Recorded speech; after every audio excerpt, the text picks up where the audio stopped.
Professor Glenn Gibson is a founding father in the prebiotic space, from co-coining the term prebiotic with Marcel Roberfoy in 1995 to co-founding the International Scientific Association for Probiotics and Prebiotics. Professor Gibson's contribution and impact on our understanding of probiotics and prebiotics stretches through the decades. He is Professor of Food Microbiology and Head of Food Microbial Sciences at the University of Reading in England, and is also visiting professor at Imperial College London and holds honorary positions in China and New Zealand. His research and advocacy for probiotics and prebiotics continues to this day. He truly is a pioneer.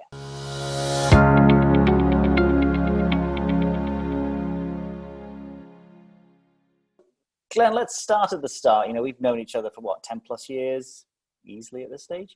If not more, yes. Yeah. I think it's always surprising for a lot of people that your PhD wasn't in kind of like gastrointestinal tract stuff. It was in marine and estuarine sediment. So how did you end up as one of the giants in this category when you started off studying like sediments? Well, there's the first fabrication. So my story is an odd one because, and I would say to any students who might be listening to this, don't use me as an example at all, because in the UK when we're about 17 or 18, we have these horrible things called A levels, which A for advanced, and you remember that because you're much younger than me. But I did really badly in my A levels, incredibly badly. But I wanted to go to university, and I still say to this day that A levels were the hardest thing I ever did. So I ended up going to Sheffield to do an HND, which was kind of a midway between a degree and an A level, and I found that easier than the A level. Then I went and did a degree up in Dundee, which was easier than the HND. Then I did a PhD in Dundee, which was easier than the degree. I did a postdoc, which was easier than the PhD. Then I became a research scientist in Cambridge, which I thought was easier than being a postdoc. Then I was a head of department in Reading, Institute of Food Research, easier than Cambridge. And then, you know, one day somebody important rings you up and says, do you want to be a professor? And you say, yes, please, thank you, and put the phone down, and that's the easiest of lot. So everything goes sort of downhill career-wise in terms of how difficult things are. So the PhD, going back to that, what I found most interesting from my HND and degree years was microbiology, and so I wanted to do a PhD in that area. I found it the most interesting and probably the easiest subject, at least for me to understand. And so I did my work in Dundee, working on marine and estuarine sediments. And so the estuary was the River Tay near Dundee, and the marine sediments were sea lochs over on the west coast of Scotland, Loch Etive and Loch Eel, which is Auburn and Fort William. And what was going on in these three locations is that there was this noxious sort of smell, this odour of bad eggs coming from the places. And seawater has a lot of sulphate in it, SO4. And what was happening is that the sulphate in the seawater in the three locations was reacting with organic matter in the sediments. And so the organic matter in the estuary was provided by sewage, and in the lochs was basically waste. Pulp or paper mills were putting their effluent in there, sinking out. SO4 was being provided, as I said, and sulfate-reducing bacteria, which to this day are my favourite bugs, if you can have a favourite set of bugs, were respiring this and reacting with the organic material to make H2S. And H2S is smelly eggs, rotten, stinky feet, or whatever, that type of smell. And that's why there was this rotten odour in the lochs and estuary, and that was having an effect on tourism, because you didn't want your picnic where this thing was belching out loads of H2S gas and the smell associated with it. But as a result of that, I got really interested in these microbes. And then I wanted to look at them in other anaerobic systems aside from sediments, and moved into the human gut. And I was lucky enough to work with John Cummings at the Dun in Cambridge for the MRC Centre in Cambridge, who hired me through our colleague, sadly missed and departed, my friend George McFarlane, who we kind of worked together a little bit in Dundee, and looked at the same set of bugs, but this time in the human gut. And the H2S is not only noxious, it's the smell that how can I put this politely, that flatus, the rotten smell of flatus, which gentlemen of a certain age, apparently my age, have an issue with. So that's the gas which is responsible for the odour of flatus, but it's also toxic at high levels. And we got interested in the disease called ulcerative colitis from the point of view of H2S maybe being involved. Okay. But it rapidly dawned that actually most bacteria in the human gut were not pathogenic and not especially harmful. Most of them were actually neutral or even positive, and then I moved into the more good news side of it. So how did you then start looking at like inulin and these kind of prebiotics? Okay, so John, my boss, John Cummings, my first PhD student was from money that John got from a company now called Benio, which used to be called a Rafti, and in those days was called, I'll get this completely wrong, but Raffineur Terre Montois, I think, is the awful pronunciation of it. So he got money from them for a PhD student, and that was somebody called Xin Wang, who was my first PhD student in Cambridge, to look at the effects that inulin would have in the gut. And what Xin did, and in those days, in the dark and distant past, I used to work in the lab as well. We looked at in vitro, in models, how this was handled, and then we moved into human studies.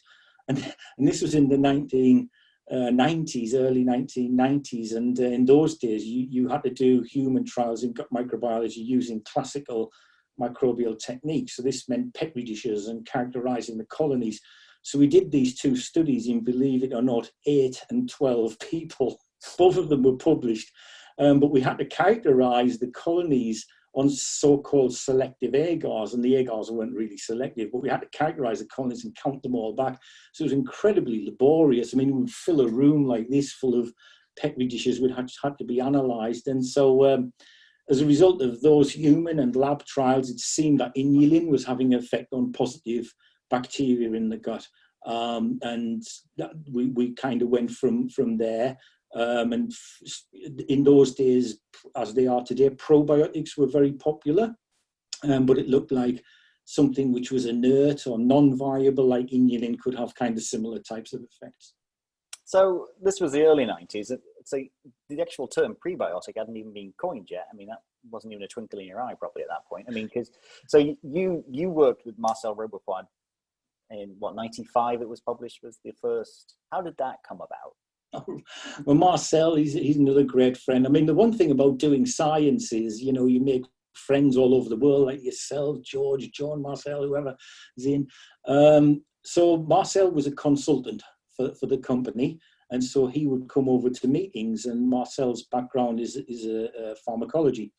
And so he and I got on very, very well. He was a friend in those days, and he still is.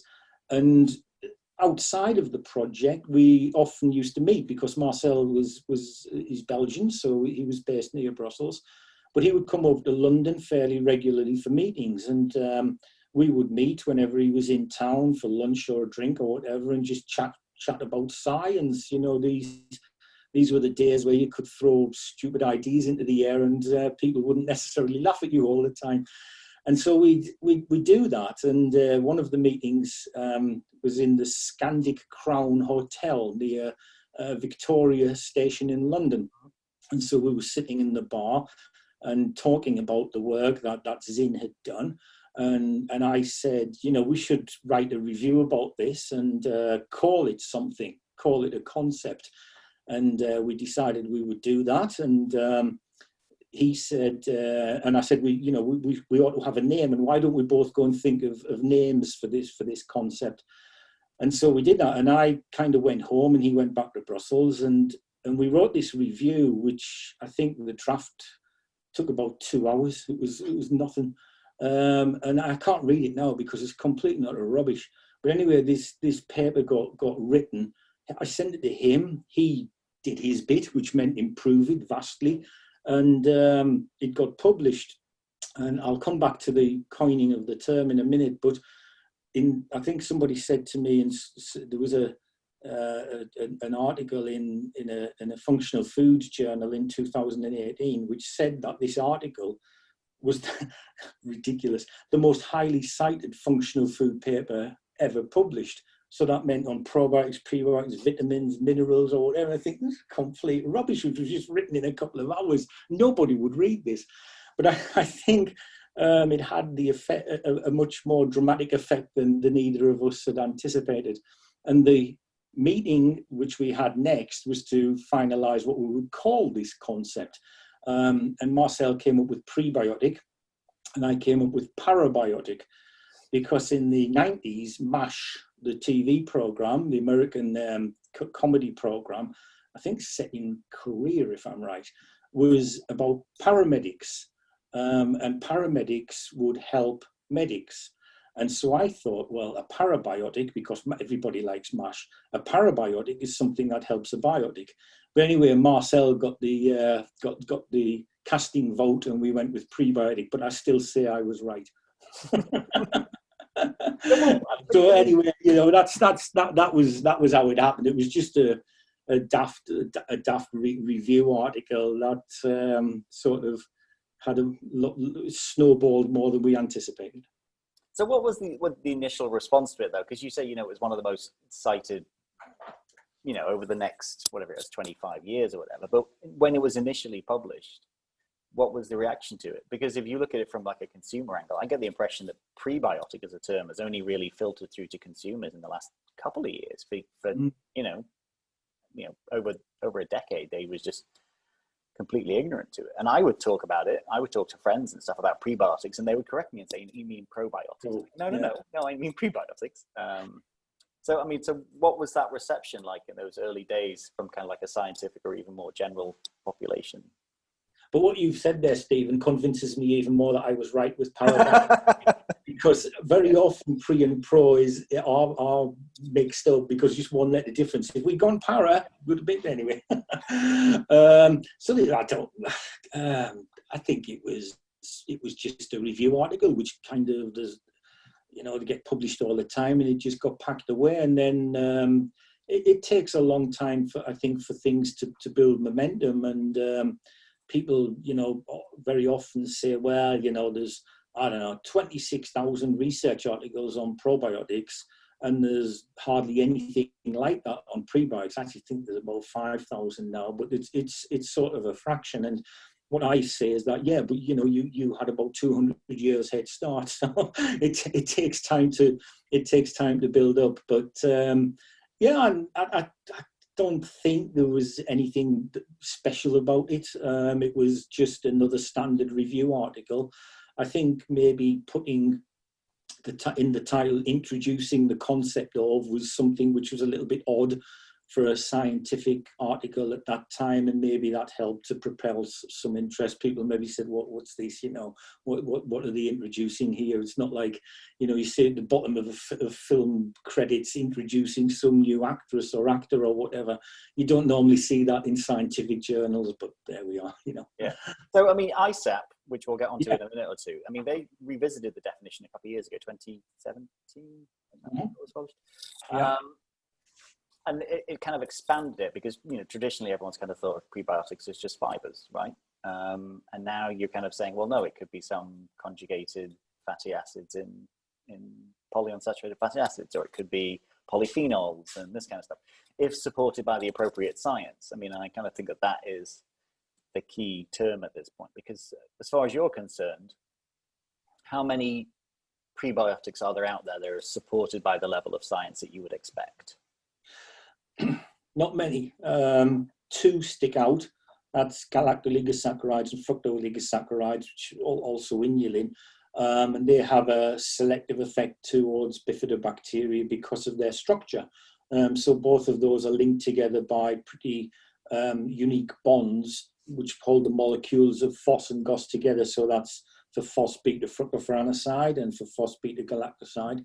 And bifidobacteria have powerful enzymes, which beta-fructofuranosidase and beta-galactosidase, which can liberate those bonds and then take the molecules into the cell and go down the bifidus pathway, so on. So they have a very competitive advantage. But we kind of wanted to expand the concept because when it was originated, it was just the large intestine. And then a few years later, it got sort of the whole gut, realizing there's a microbiota in the oral cavity, the stomach, and the small intestine. So it got expanded to that. And then I think with ISAP, we thought, well, again, that's a little bit too restricted from the point of view of it's not all about bifidobacteria and lactobacilli. They can do several good things, but they can also do positive things that that other microbes can do. So we need to really think about Faecali bacteria, Eubacteria, Probiota, Christensen-Zeller, and so on, and bring that in, but also look at other ecosystems apart from just the gut. And so the urogenital tract, the skin came into being, all for prebiotic purposes. And because of that, we felt we needed to kind of relax the definition a little bit, make it more user-friendly, because the 1990s definition doesn't work today. They're very wordy, a bit too turgid. And so we wanted something which was really quite easy and broadened the concept, Stephen. And funnily enough, when we looked at it, and there was a panel of us who got together and met over a couple of days and drafted this thing, we'd seen that since 1995 there were about 16 different definitions of prebiotics. So, you know, that's more than one every second year, which is a bit daft. And so we thought, well, what do we do about this? And, you know, another definition, of course, but what we was one which actually pulled them together and be a little bit more simplistic and not really miss any of the developments which these 16 had contributed to. So I kind of hope it's the last one. We sort of see things about, well, you know, it's selectivity is questioned. How do you show that? Surely it's about the products and not the bacteria. And again, we hope that the sort of ISAP definition, which is out there now, really does take these things into account and realizes that to assess the effect that the gut microbiome or any microbiome has upon human and animal health needs to look at the functionality as well as just the composition. So that was one of the main drivers for doing that.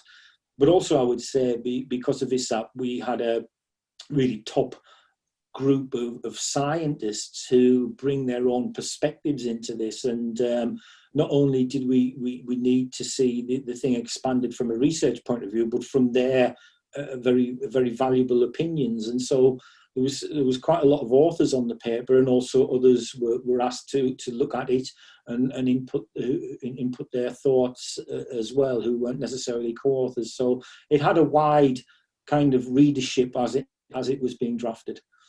So when you look at like what's out there in the industry right now, there's a lot of things that are calling themselves prebiotic. I mean, what are your thoughts on that? And if any of these companies were to ask you, what would you say to them? So you mean things are being called prebiotics which are not prebiotic? Well, yeah, that maybe don't have the level of science that you would look for.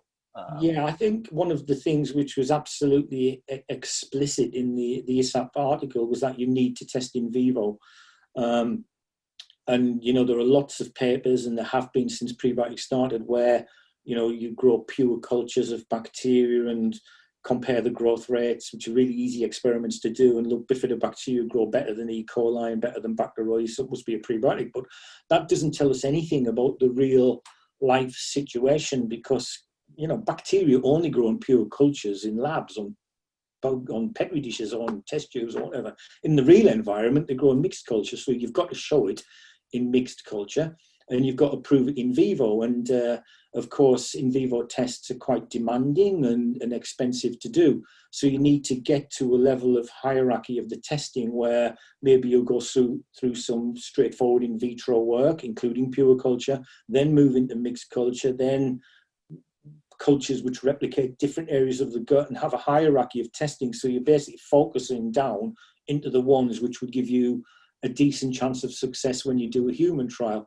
And I would say that people who want to call a particular ingredient a prebiotic need to show that in vivo evidence, and preferably that should be reproducible in different labs as well, and obviously peer-reviewed, published. So, you know, you wouldn't want to rule things out because, you know, everybody says, well, Foss and Goss and is that eaten? Well, no, it isn't. There are other things, but I do think they need to have the same level of rigorous scientific attention that Foss and Goss have enjoyed. Okay. And then just to kind of finish off, I did want to kind of go back in time with you again and look at the International Scientific Association for Probiotics and Prebiotics, or ISAP, or ESAP, as you say it. How did that come about? Because you co-founded that with Mary Ellen Sanders. Yeah. So where was the germ for that idea?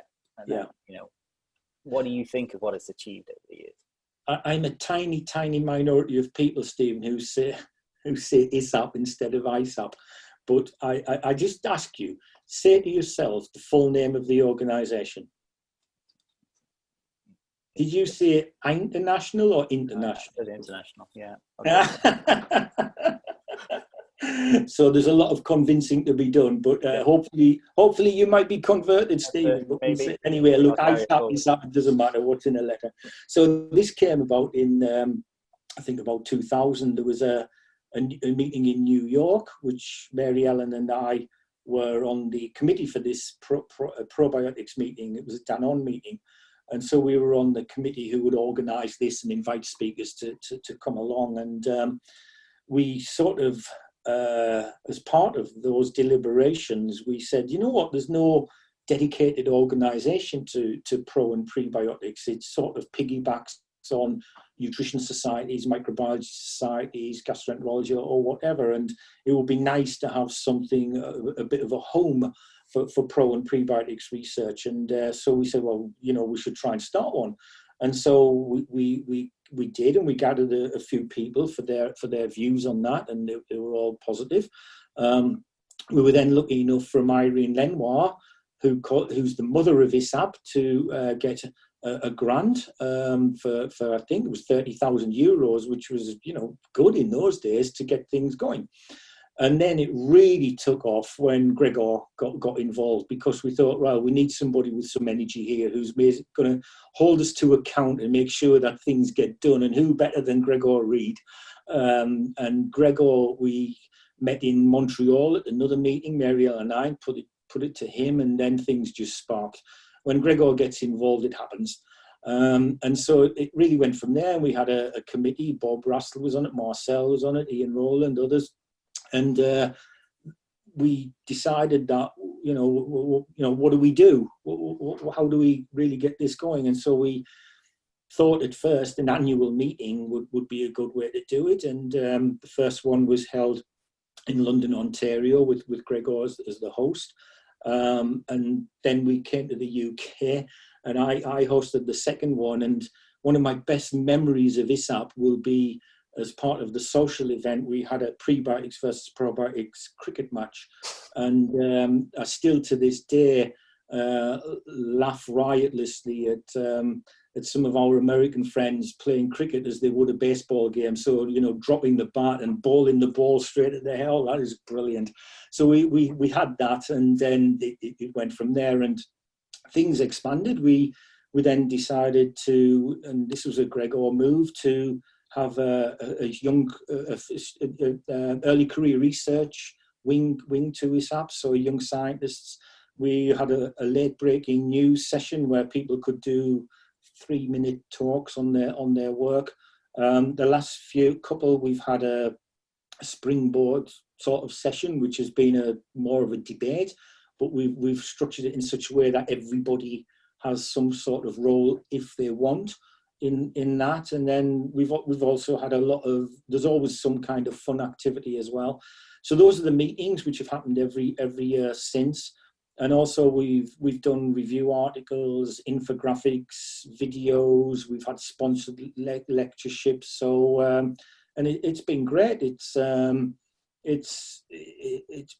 been the best experience for me. I think if I look back on my career, I think ISAP would be the thing I would be proudest of, because of what it's contributed, and you know, the scientific integrity, the fun we've had, kind of pushing the boundaries a little bit, and an absolutely terrific bunch of people. I mean, you've been to one or two of them yourself, and you go home and think, oh, I've got to wait another year for the next one, but that's how it is. And Mary Ellen really is the driving force. She was the first president, and now she's the executive president, and she makes sure that everybody is motivated and gets on with things. And so, without Mary Ellen and Gregor, this organisation wouldn't exist. So, I owe them a lot because I've got a heck of a lot out of it, and so does this app.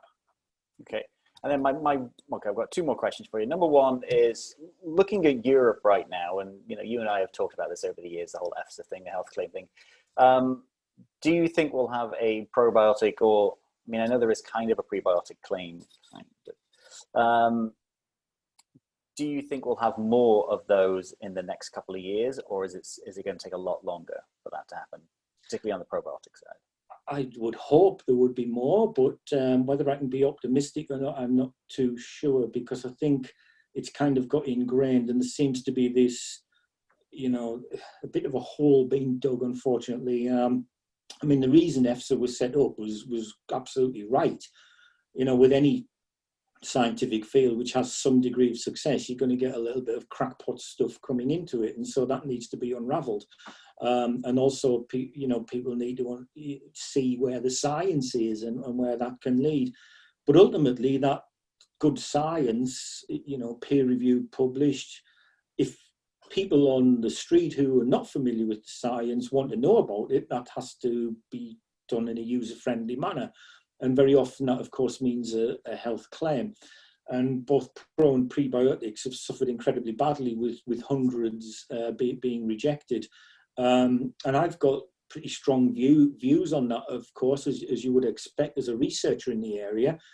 Being a selfish researcher, I could sit here and say, well, I don't really care because the science has to go on anyway, But if people are not getting appropriate information and are having to resort to daft things on the internet, well, the very purpose of what EFSA was set up for ain't working.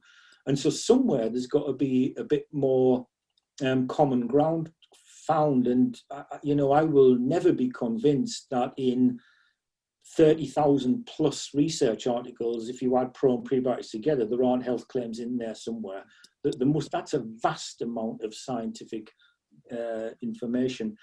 The next worrying thing for me, and I was kind of gobsmacked when this happened, was the move towards not using the terms even, because they imply a health bonus. If you use the term pro or prebiotic, that implies a health bonus. But this is the same organisation who was turned down the health claims. So, you talk about having your cake and eating it. And if we begin to look at the reasons for the claims not making the grade, they could be because the science isn't good enough, which is fine and fair. But if it's peer-reviewed, reproducible, in a good journal, being done with good techniques, what's wrong? The next thing is cause and effect, which has caused headaches. That means that if you do a pro or a prebiotic trial, how can you be absolutely sure that cause and effect go together, i.e. when you give that intervention, the output came because of that? Now, that's virtually impossible to prove. What you can do to try and prove it is set up the trials appropriately with good placebo control, blinded, crossover design, best techniques, metabonomics, all this metagenomics. And if the two study populations, the only real difference in them is the intervention, and that correlates with a health biomarker or even a symptom in a patient population, well, do we really believe in coincidences? It's got to be from that. And also, in terms of proving cause and effect, if you take an aspirin for a headache, does your aspirin get rid of your headache, or does your headache just go away? If you take an antibiotic for an infection, does the antibiotic treat the infection, or has the infection seen its course? If you take statins for cholesterol, do you know you've got high cholesterol and alter your lifestyle to reduce your cholesterol, or is the statin working? If you take methotrexate for anti-inflammatory issues like arthritis, is methotrexate doing the job, or have you changed your lifestyle because you've got arthritis? How do you prove cause and effect for anything is my sort of argument there. And I can't see why there's not a more level playing field, whereby the pharmaceuticals and thousands of others that I just mentioned have got a health claim, and yet we seem to really want more than that from pro and prebiotics. I do think it's kind of unfair, and the worry for me is that we ultimately might be depriving people of interventions, the good ones, which can really help them.